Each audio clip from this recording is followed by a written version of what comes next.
reversa, Ospina echando reversa porque dice que se equivocó. ¿No es verdad? No, por eso, y entonces, ahí no hicieron echar reversa, sino que llegó alguien rápidamente, recibió la plata y siga. Pues ya en el peaje de los Andes, Néstor, los cuando otros eso 10 pasa. carros echándole la madre a Ospina. La cultura del avivato, Néstor. ¿Era Ospina? No, Era en Ospina. En el peaje, por ejemplo, de los Andes, cuando eso ocurre, usted tiene la posibilidad, al costado izquierdo, cuando usted va saliendo, hay una caseta y usted puede llamar a la maquinita, es decir, pedir ayuda y pagarlo en efectivo. Era Ospina, pero unos amigos, me llamaron y me dijeron que el día ese de Ospina, los que estaban felices eran los vendedores de achiras porque se armó un trancón largo. Y bueno, 8 de la mañana. 8 de la mañana. Agosto. En segundos, atención, la polémica por el glifosato aquí en Blue Radio. Aurelio, señor. Sí, lo del TAC no tiene salida. Mire, yo conozco alguna gente que ha comprado ese mecanismo y realmente eso no funciona. Entonces, fíjese usted, si no funciona, ¿cómo se va a vender? Es que eso no tiene salida. Pero ¿cómo que no funciona? El 4% tiene eso. Entonces, no funciona. La gente va y le pasa lo mismo. Yo voy para la fila exclusiva. No, señor, resulta que es que los de efectivo son más. No, pero sí funciona. Lo que pasa es que la indisciplina lo obstaculiza. Pero es que usted no puede obligar a la gente, Felipe, a que a una fila de 50 carros y un carril desocupado. Eso no lo puede resolver. Entonces, ¿cómo se resuelve el tema? El TAC no le funciona, no tiene arreglo. Tiene un arreglo, que el 50% de los carros compren el TAC y eso no va a pasar.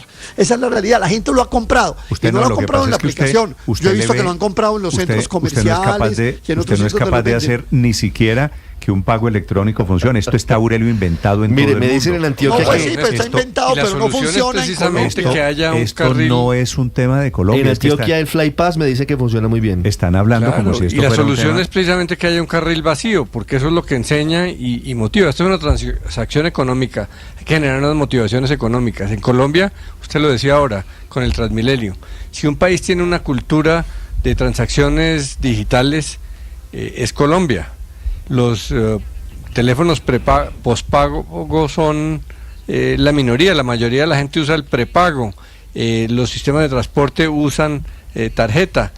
Si no se hace es porque no se ha estimulado suficiente, y el estímulo es sanción y premio desde el punto de vista económico, que le cueste mucho al que se mete en el carril que no es, claro, y que la gente vea un carril vacío porque simplemente hizo una cosa racional que hacen en todas partes del mundo y se pregunte yo por qué no lo he hecho. Me sorprende mucho que haya todavía, Felipe, ingenieros, don Aurelio, que dicen que esto no funciona. Lo que funciona en todo el mundo. 8:03. Estás escuchando Blue Radio.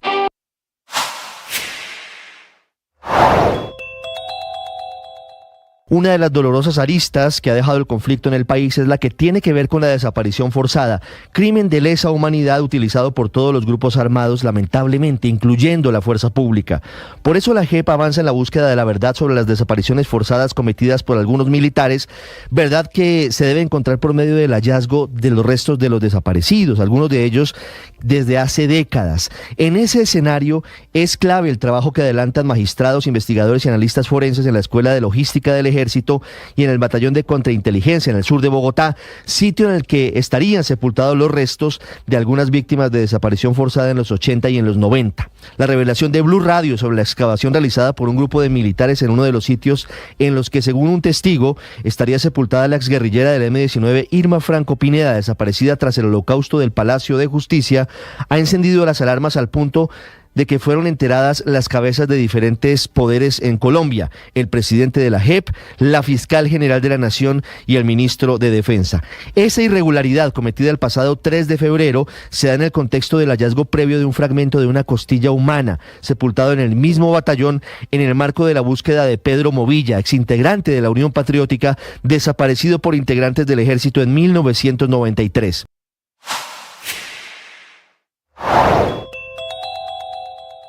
Este tema es el primer desencuentro, o por lo menos lo que motiva la primera desautorización del presidente Petro al ministro de Defensa, porque mientras el ministro Pedro Sánchez estaba confirmando la existencia de ese proceso contractual para dar marcha a la fumigación terrestre como una herramienta complementaria a los procesos de sustitución voluntaria, el presidente lo contradecía, reafirmando que Acaba de ser revelada la cifra de inflación en los Estados Unidos, un poquito mejor de lo esperado. Juan Camilo Merlano. Néstor, 2.4%, se esperaba un 2.5% la cifra de inflación en el mes de marzo. Ahora, esto naturalmente no alcanza a medir coletazos de la guerra arancelaria del presidente Donald Trump, que recordemos inició en el llamado Día de la Liberación el 2 de abril, pero en todo caso son datos positivos para la economía estadounidense en un momento de mucha incertidumbre, lo que arroja, por ejemplo, en los principales indicadores, arroja que la comida tuvo una inflación del 3%, arroja una caída, por ejemplo, en los precios del combustible, de la gasolina. Dice que la gasolina, por ejemplo, cayó en un 9.8%. Todos los precios de la energía cayeron en 9.5%, lo que es conocido como la inflación núcleo, la inflación central, que es la que se enfoca en alimentos y en energía, tuvo una inflación del 2.8%, pero eso en todo caso es la cifra más baja desde marzo del 2021. Entonces, sí es una cifra positiva en medio de de esta realidad en la economía estadounidense y en los mercados, y también junto a otra realidad que se está presentando a esta hora. Parecería que las ganancias que se vieron en las horas de la tarde de ayer, luego de lo que fue la pausa de 90 días en los aranceles al grupo de 60 economías, de 60 socios comerciales, a excepción de China, pues se está borrando, porque estamos a 23 minutos de que sea la apertura en Wall Street y los futuros de los principales indicadores empiezan a caer por encima del 2%. Dow Jones cae, estaba en un 2%, acaba de situarse en 1.54%, Standard & Poor's cae en un 2%, Nasdaq cae en un 2.5%. Esto lo que quiere decir es que todavía continúa la preocupación por cuenta de lo que es esa guerra comercial ahora enfocada con China, con un intercambio de aranceles del 125% y del 84%, Néstor. Que esta inflación, repito, 2.4%, es la que hay que tener en cuenta para medir cuánto la va a subir el tema de los aranceles del señor Trump. Economía, mercados en este momento en Colombia, Víctor.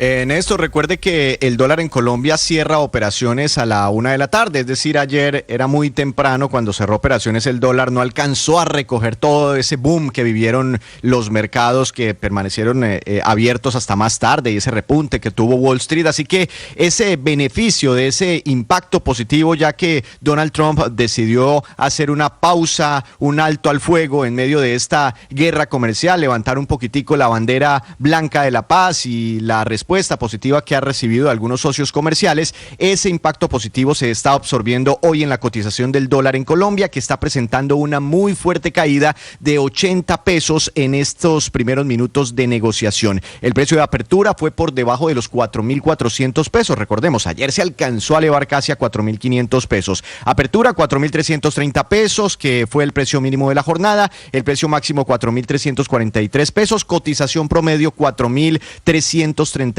pesos, 80 pesos por debajo de la jornada anterior. El dólar en el mundo también muy tranquilo. Recuerden ustedes, cuando hay momentos de tensión, de preocupación, de incertidumbre, el dólar tiende a fortalecerse. Los inversionistas tienden a refugiarse en él, debilitando el resto de las monedas. Cuando pasa lo contrario, cuando hay tranquilidad, calma, como en la jornada de hoy, el dólar tiende a debilitarse, y eso se está viendo frente a las principales monedas del planeta. El euro también está mejorando la relación euro-peso colombiano, alcanzó a acercarse a los 5.000 pesos, en este momento está en 4.784 pesos, cayendo 98 pesos frente a la jornada anterior. Vemos al Brent todavía por encima de los $63 por barril, cae frente al fuerte repunte que tuvo en horas de la tarde de ayer, pero mejora frente a los $59 que visitó en algún momento. Las criptomonedas, rápidamente le cuento, Néstor, también se recuperan 6%, el Bitcoin superando los $81.000 en una jornada más calmada después de una semana tan agitada. Y hay un indicador con el que está cerrando la semana, y es que el dólar está subiendo y el petróleo está bajando, que es lo que suele pasar, y va a afectar las finanzas de la economía en Colombia. El dólar llegando casi a $62 el barril de la referencia Brent, que es el que vende Colombia, en los mercados internacionales. En Londres, Silvia. Sí, Néstor, cae el petróleo nuevamente, 3,17% es lo que cabe en este momento. El barril del petróleo Brent está en este minuto exacto en $63.09. Y esto tiene un impacto en el presupuesto en Colombia, Néstor, pero también tiene un impacto en las sanciones a Rusia. Fíjate que el G7 le había impuesto al mundo la norma de no comprarle a Rusia un petróleo por más de $60 el barril. Y ahora ocurre que ese es el precio real del petróleo, por lo tanto no hay sanción posible para Rusia en la guerra con Ucrania, así que afecta el presupuesto de algunos países, pero también en la geopolítica, Néstor.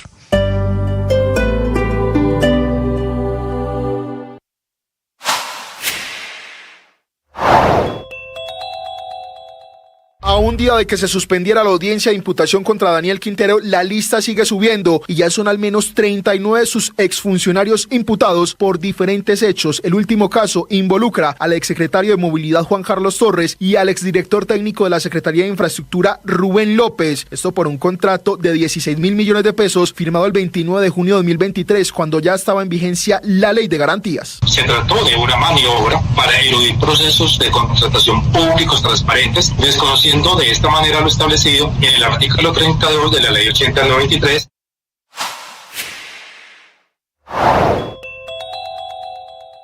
El primer efecto de la decisión del presidente Trump, esta de suspender 3 meses los aranceles, es disparar esta mañana las bolsas de valores, que están en una euforia dedicada a celebrar la decisión del presidente Trump. Los mercados están tranquilos, no hay efectos para Colombia. La pausa de los aranceles provoca esta mañana este crecimiento de los mercados, no solo en Asia y en Europa. Los de futuros de Nueva York y Wall Street, que se están replicando por todo el mundo, están abriendo con muy fuertes subidas. De hecho, el índice en Europa está reportando esta mañana ganancias alrededor del 8 o del 10%, que quiere decir, si Trump quiere guerra, el mundo le va a dar guerra, que quiere decir, si Trump quiere pausa, el mundo lo celebra, y hay tranquilidad esta mañana, que es una estupenda noticia.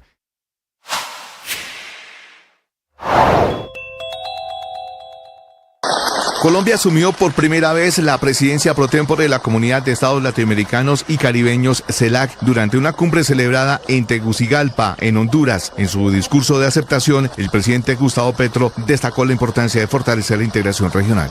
Mi misión como presidente de la CELAC será ayudarnos a conectar Latinoamérica y el Caribe con el mundo entero, ser puente del mundo y ser un nosotros propio dentro de un nosotros común que es la humanidad. La canciller Laura Sarabia señaló que bajo la presidencia de Colombia en la CELAC, el presidente Gustavo Petro busca fortalecer los lazos con China, la Unión Europea y África. Aclaró que este acercamiento no pretende reemplazar el mercado estadounidense, sino diversificar las relaciones internacionales. El día de ayer estuvimos reunidos con una delegación china, donde acordamos principalmente no reemplazar el mercado de los Estados Unidos, sino avanzar en cómo potencializamos las relaciones de América Latina, de Colombia obviamente, con China.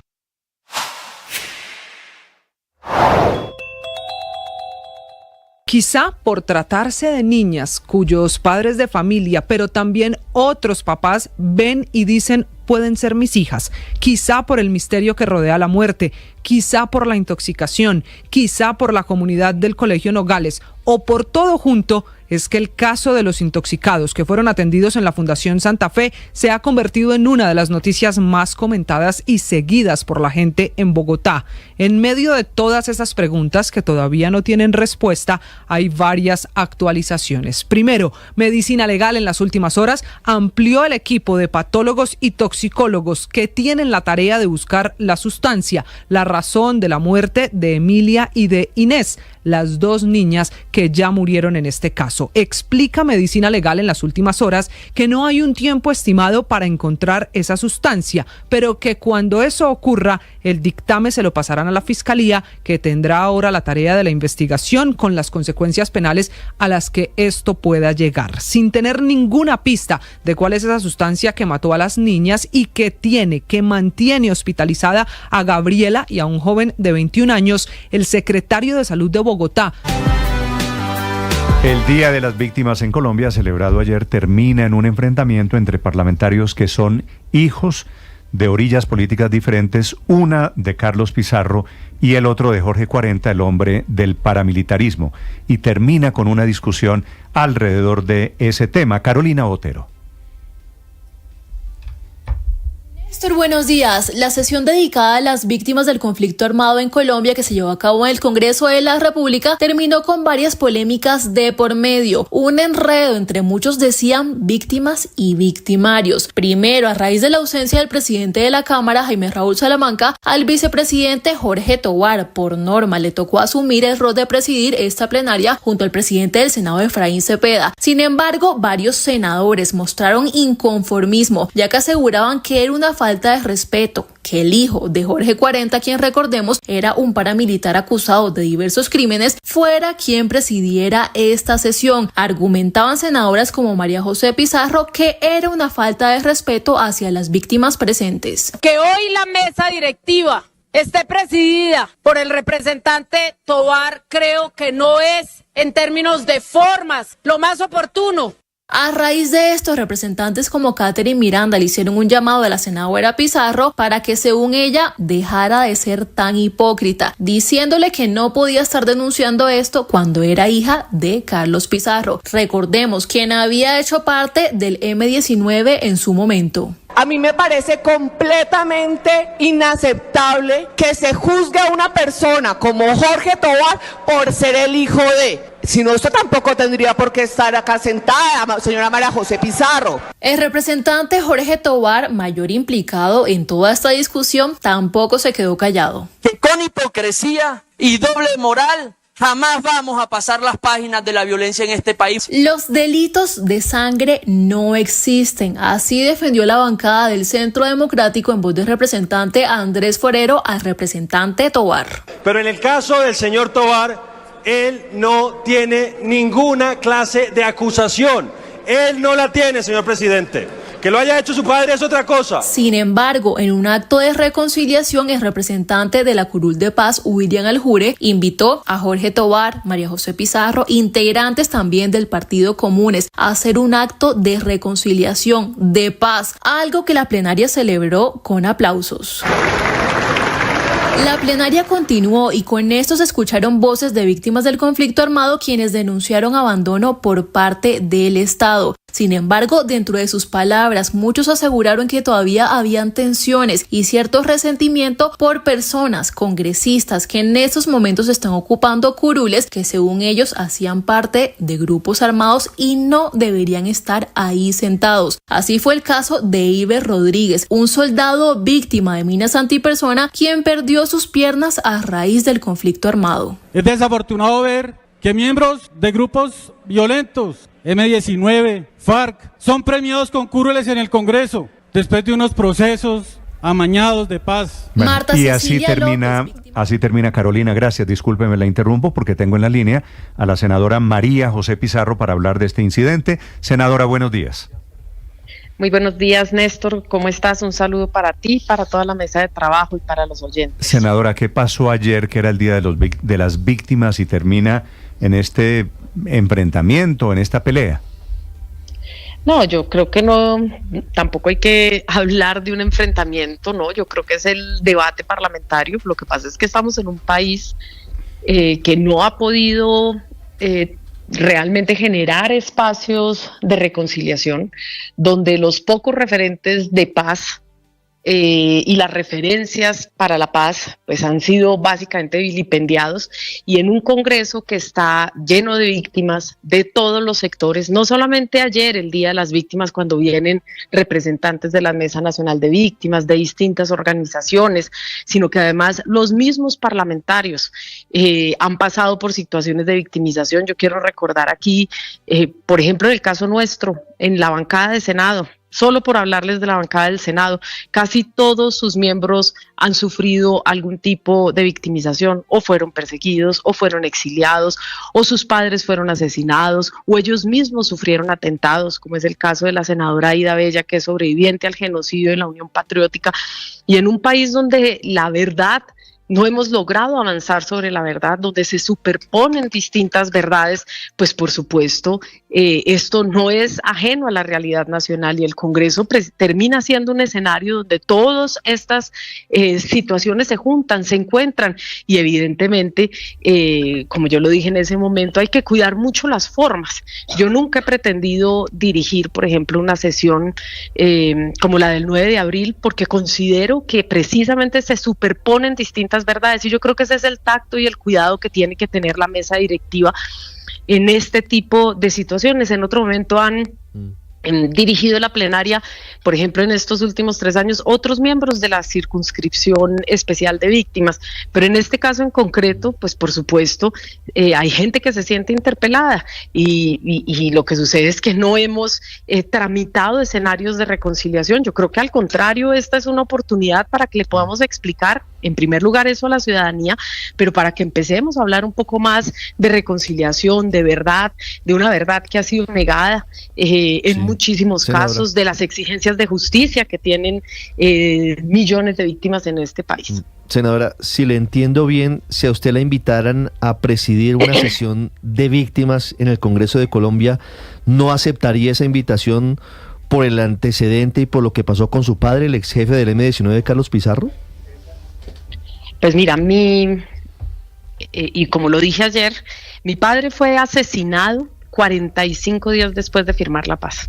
Sí, quiere decir que mi padre tuvo un gesto real y una voluntad real de que Colombia pudiese no solamente aprender a dirimir sus conflictos de una manera diferente, sino entregarle a las nuevas generaciones, a las futuras generaciones de colombianos, ojalá un escenario distinto con mayor apertura democrática y más respeto entre los colombianos, con mayor inclusión social, mayor justicia social, es decir, mayores oportunidades para todos.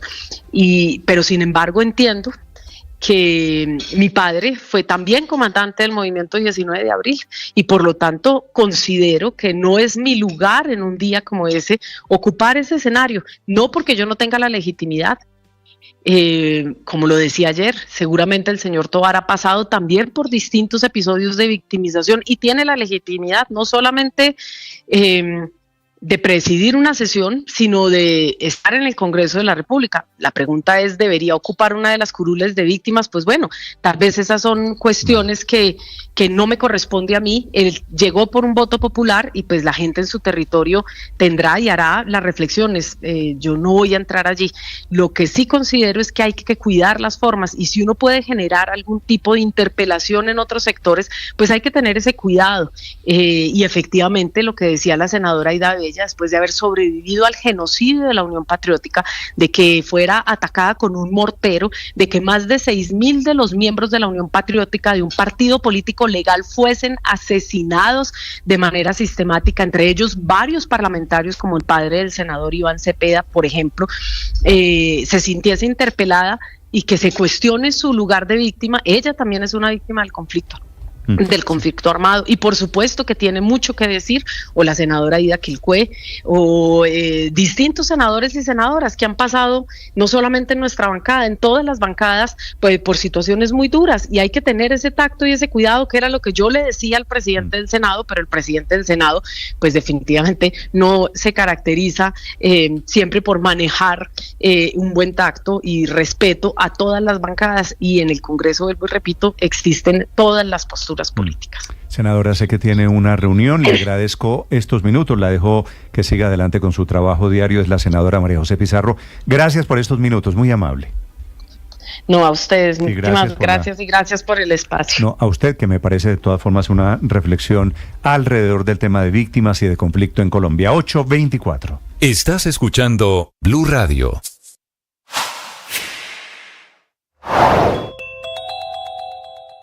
La Unión Europea acaba de anunciar la suspensión por los mismos 90 días de los aranceles a productos norteamericanos para dar una oportunidad a negociaciones, que son las contramedidas que estaba tomando el mundo entero en retaliación a la decisión del presidente Trump. Y así como retaliaron por lo malo, ahora están respondiendo también por lo bueno. Ayer el presidente Trump, voluntarioso, caprichoso, sin ningún argumento, decidió suspenderle al mundo 90 días la guerra de los aranceles. Está respondiendo esta mañana Europa en el mismo sentido, no lo hace China, que esta mañana entró en vigencia los aranceles de 84% a productos norteamericanos.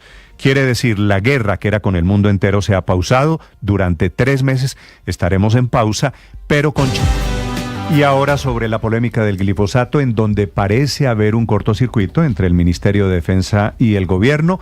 Por un lado, el ministro, el director de la policía, anuncian una licitación para comprar glifosato. Por el otro lado, el presidente Petro dice que eso no es cierto, que esa no es la política del gobierno, la del uso del glifosato. Señor ministro de Defensa, general Pedro Sánchez. Ministro, bienvenido, buenos días. Néstor, buenos días. Muchas gracias por la invitación y un saludo a quienes nos escuchan. Ministro, ¿hay o no cortocircuito? No hay cortocircuito al interior del gobierno. El cortocircuito tal vez hay por fuera del gobierno, con los titulares que algunos medios de comunicación u otras personas sacaron en torno al programa de sustitución de cultivos ilícitos que incluye erradicación voluntaria. Siempre hemos dicho que el narcotráfico tiene raíces sociales y en ese enfoque, pues la transformación debe ser social y económica del territorio. Y buscamos hacer no rentable lo ilícito y totalmente rentable lo lícito. En hacer no rentable lo ilícito no es solamente centrarnos en la mata de la coca, es afectar todos los insumos y toda la cadena del narcotráfico. Por ello, con el Ministerio de Minas y Energía, con el Ministerio de Justicia y del Derecho, sacamos una circular para afectar críticamente el combustible.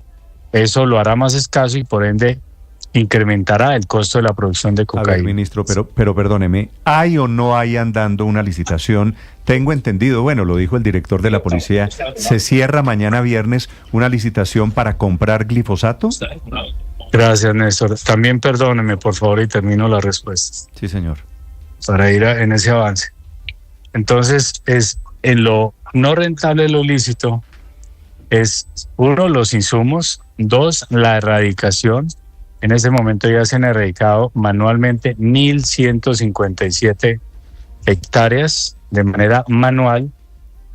Cada hora, en promedio se destruyen 2 infraestructuras del narcotráfico, ya sean laboratorios principalmente.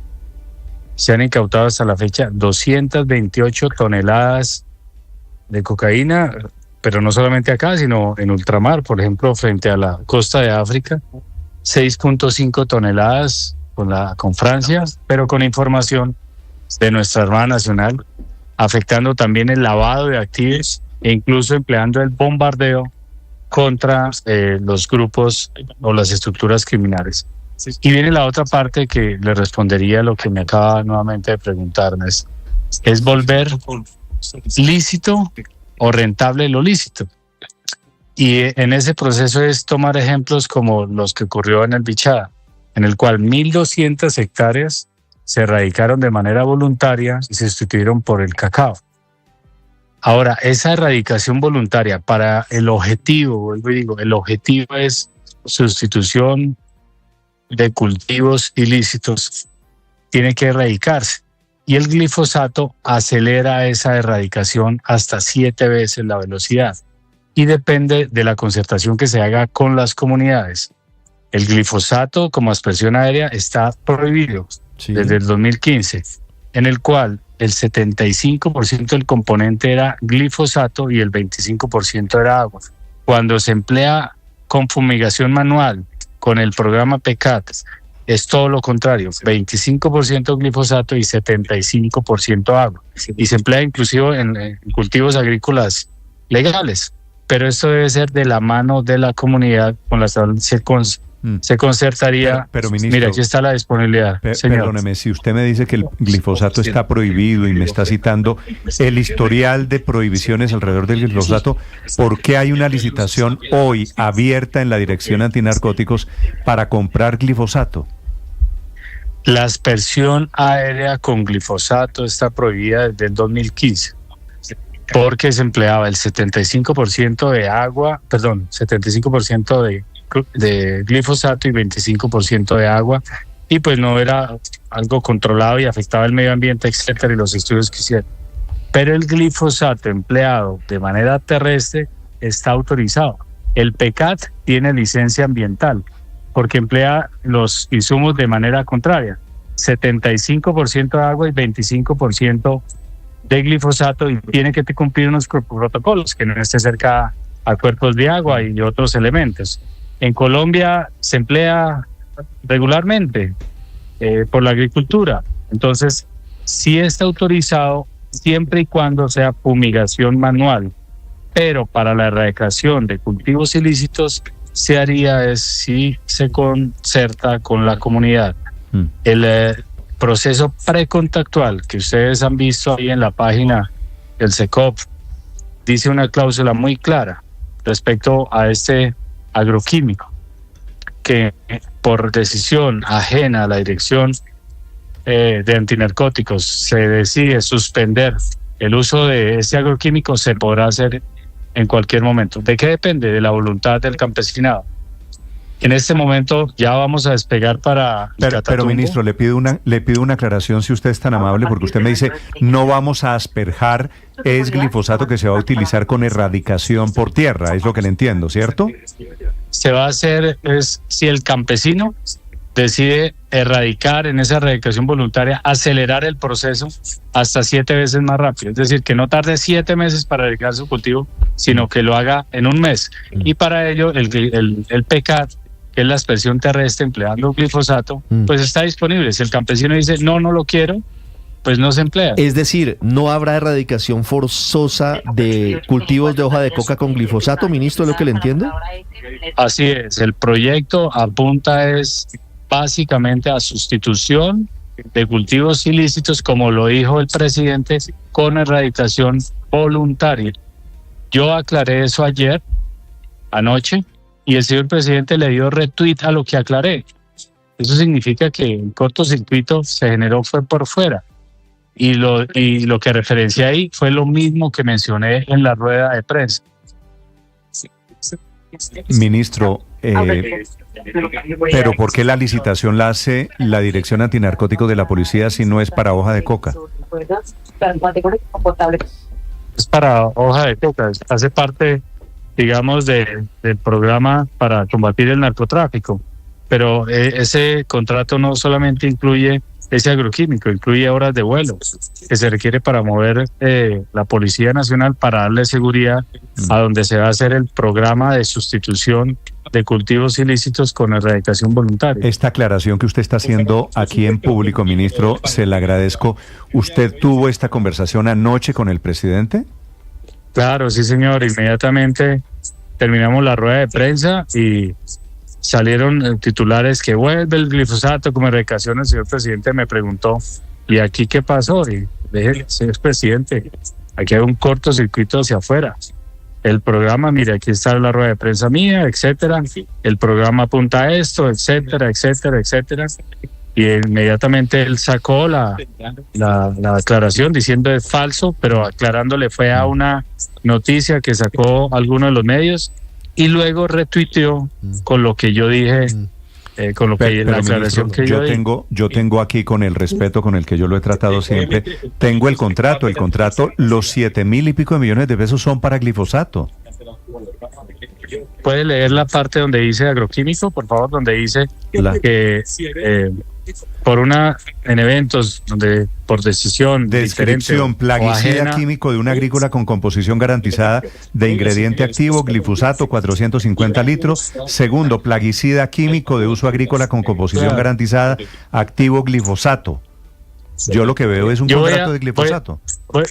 Voy a hacer entonces, voy a publicar en mi cuenta donde en la parte donde dice claramente que se puede suspender por razones ajenas al nivel de la Dirección de Antinarcóticos.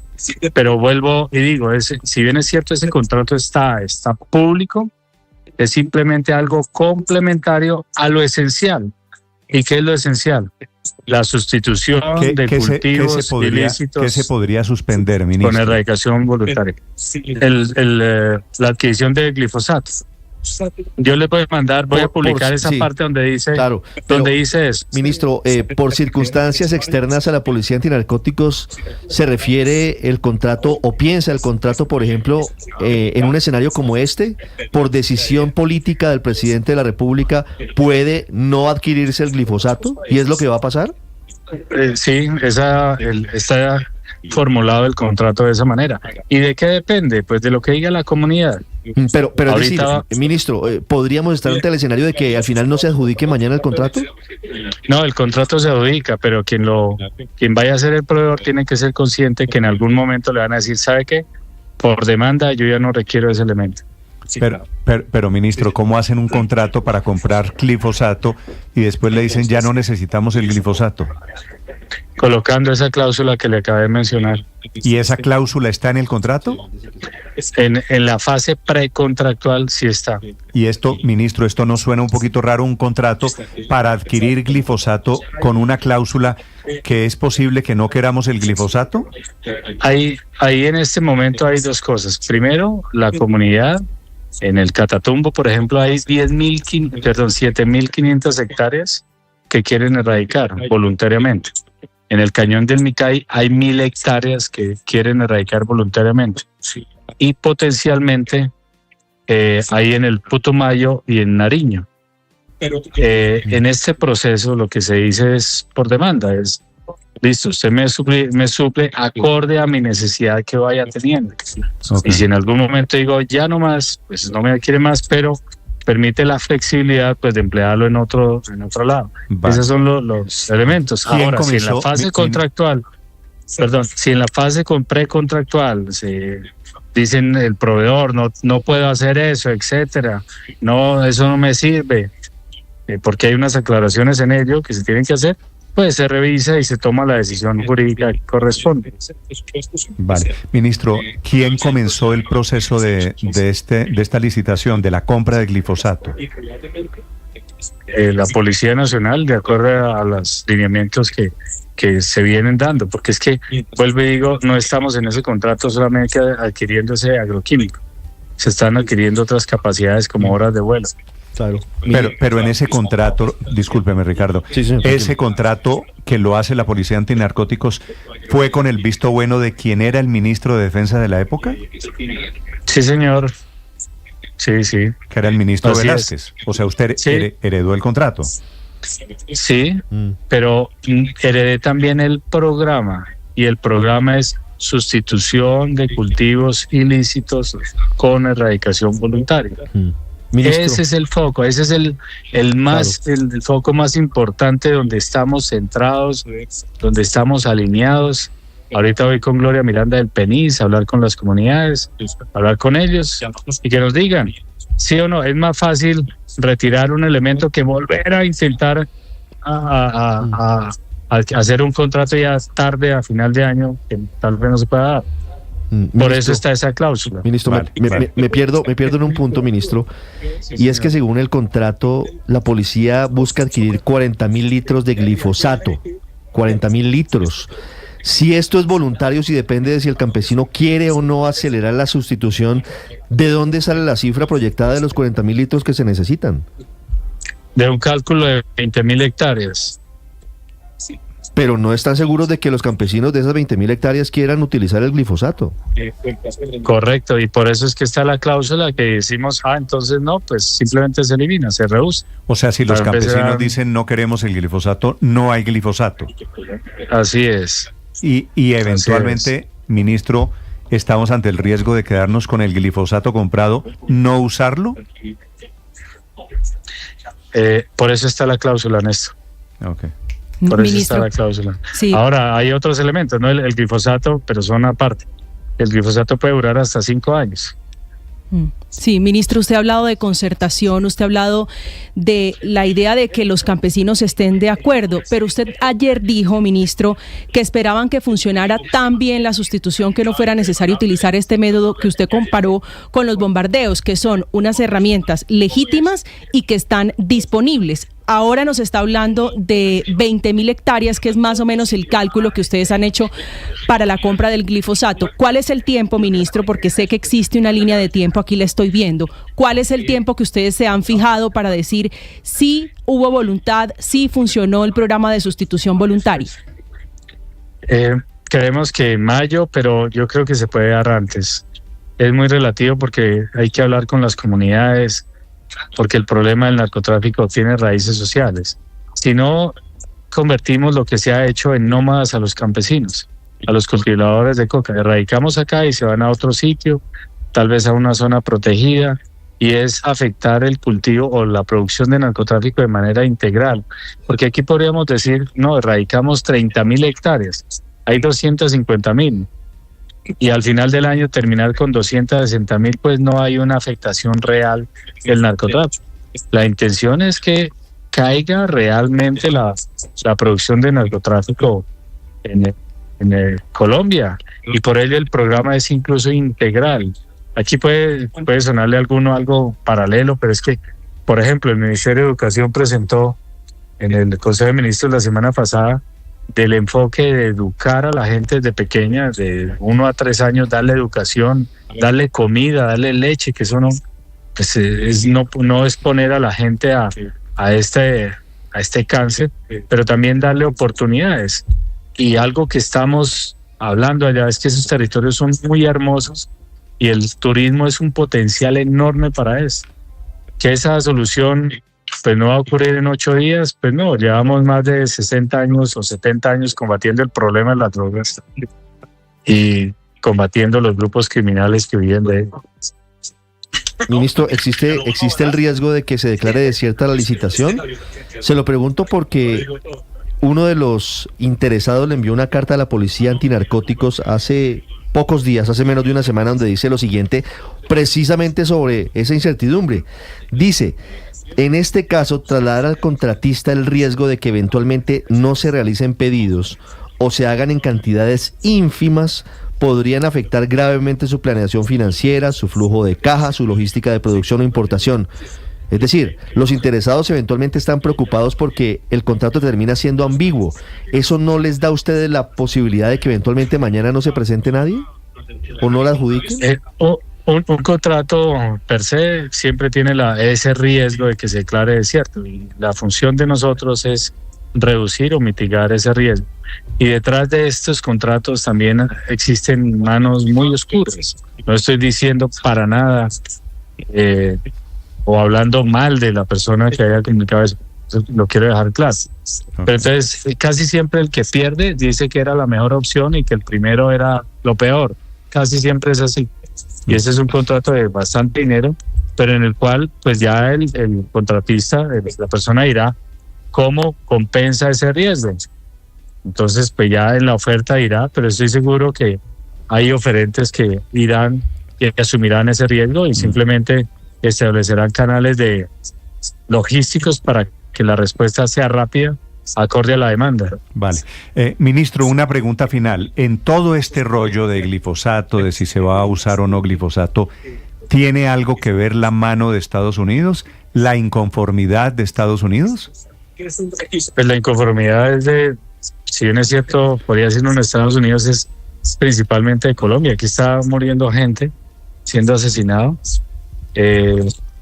por el narcotráfico.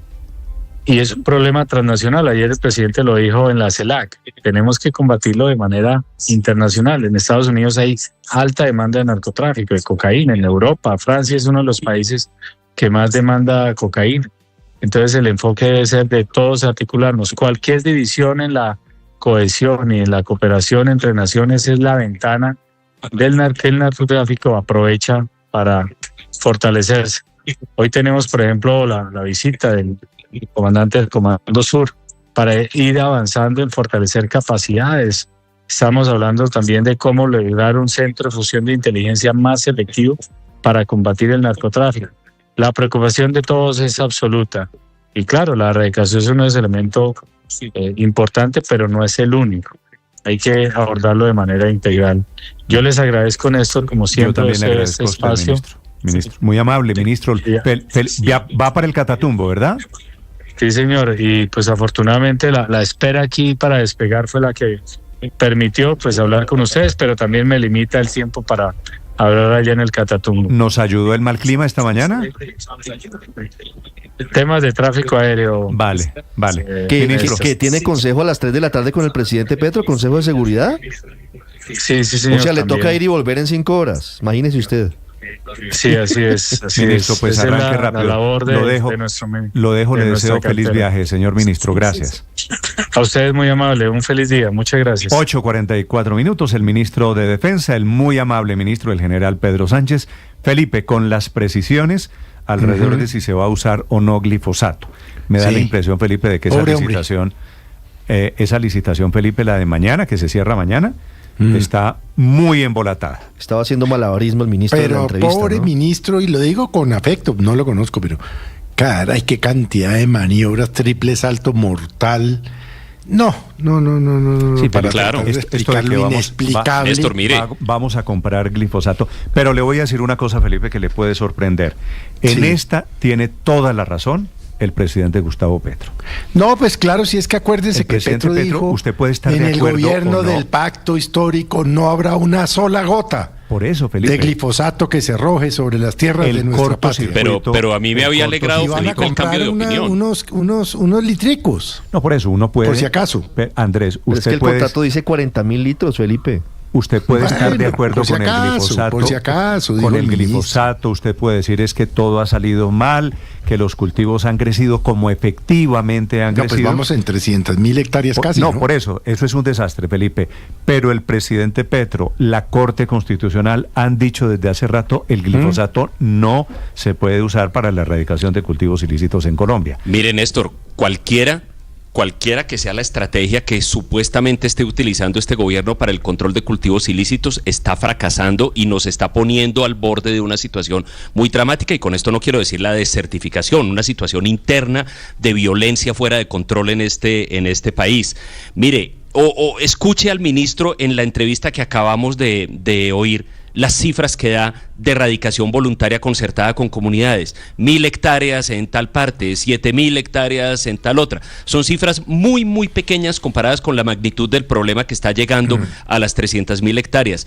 Mire, el glifosato seguramente no es la medida ideal, pero creo que hay que reconocer que como instrumento transitorio y en la medida de los parámetros que están sentados por la Corte Constitucional, Colombia no va a tener otra alternativa que usarlo, insisto, transitoriamente para el control al menos de esta situación, mientras volvemos a un número de hectáreas que sea al menos manejable y en el que haya también una política consecuente de sustitución, porque es que esta política tampoco es muy seria, Néstor. O sea, el presidente echa unos discursos, habla de los usos ancestrales de la coca y habla de esto y del paradigma mundial y todo esto, todo eso muy interesante, pero en la práctica, en los hechos, lo único que registramos es el crecimiento del área cultivada. Entonces, eso no está funcionando y al menos transitoriamente yo creo que hay que buscar una manera de contener o reducir el problema. Lo que pasa, Andrés, es que, como nos cuenta el ministro, no se va a utilizar, a pesar de que él dice que el glifosato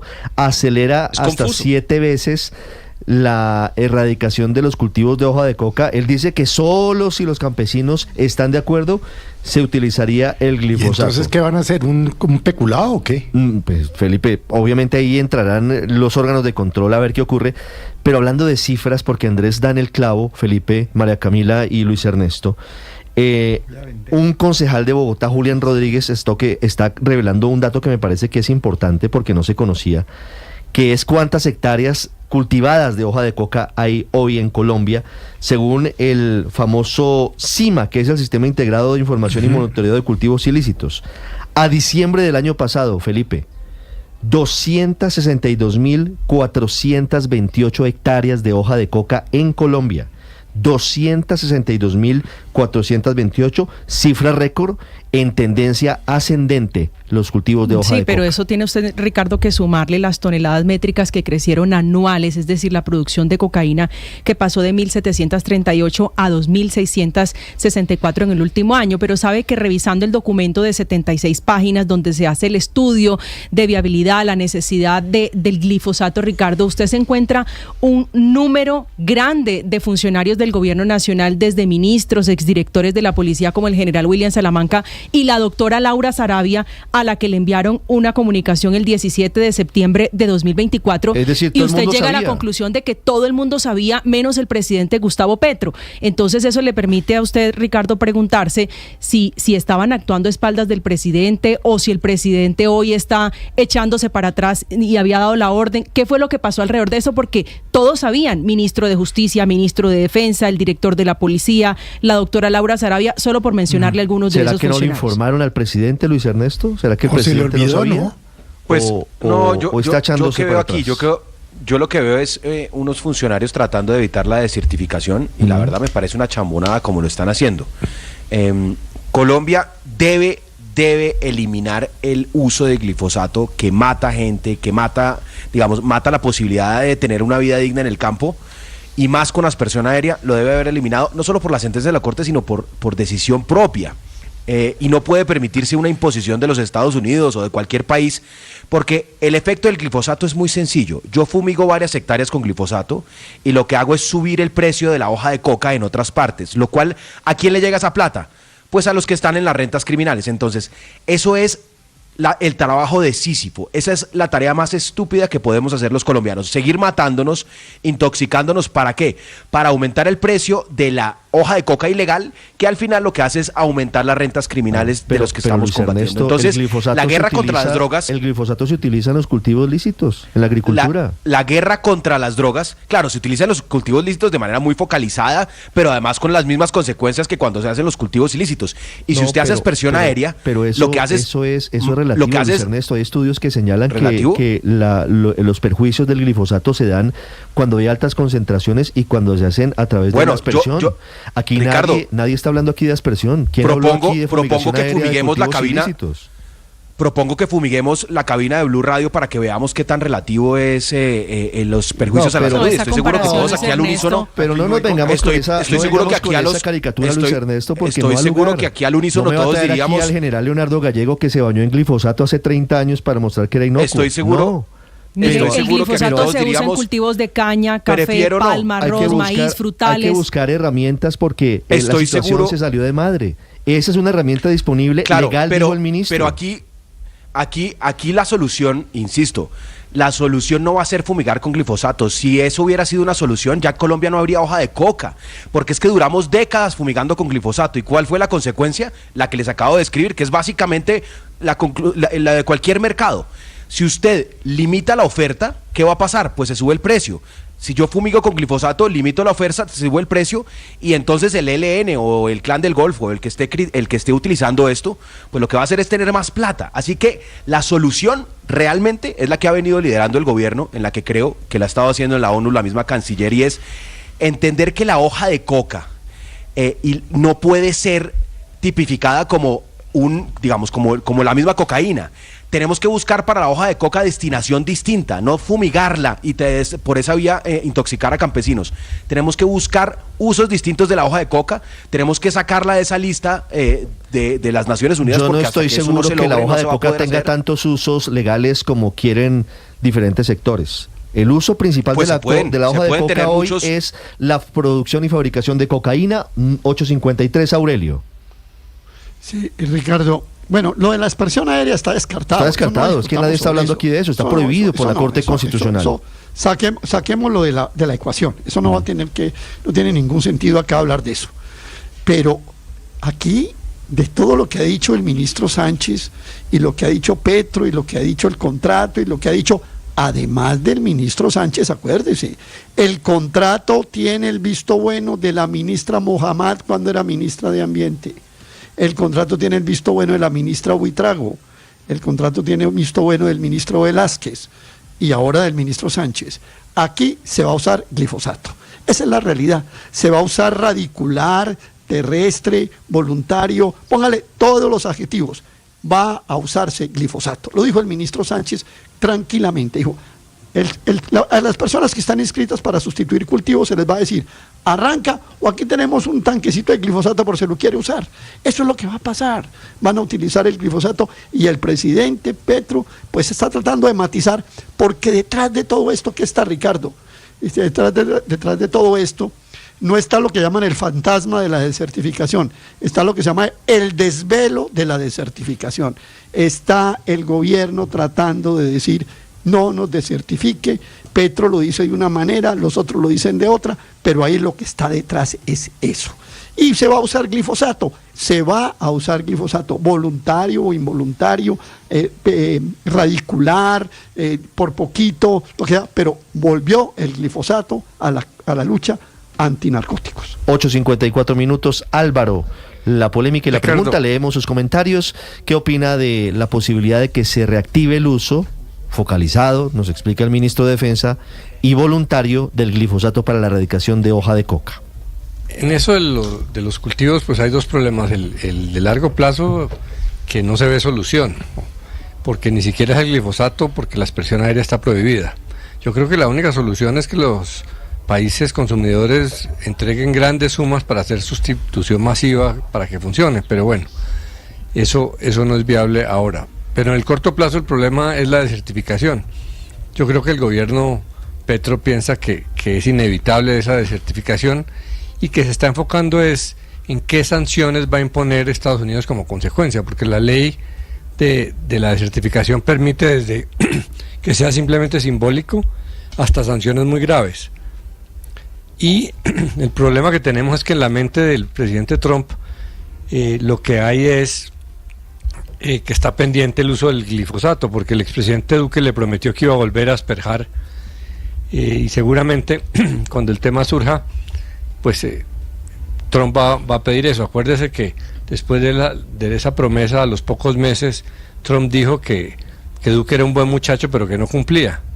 Ahora va a volver a hablar del cumplimiento. Entonces, con esto algo se puede decir que no, que está prohibido por la Corte, pero se va a hacer aspersión manual, localizada, y que eso ayude pues a manejar el problema de corto plazo, que es esa bendita desertificación, que puede ser inane o puede ser gravísima. Claro, puede tener efectos complejos, sobre todo en estas épocas de guerra comercial, María Consuelo. Pero yo creo, Ricardo, que ahí se evidencia una doble postura al interior del gobierno, porque por un lado, y coincido con lo que se ha dicho, lo que hay es un afán de congraciarse con Estados Unidos, volviendo al glifosato, pero además de manera abierta, porque es que este proceso contractual tiene todas las licencias y todos los vistos buenos, no solamente los de los ministros que mencionaba María Camila, sino también de la Agencia Nacional de Licencias Ambientales. O sea, cuando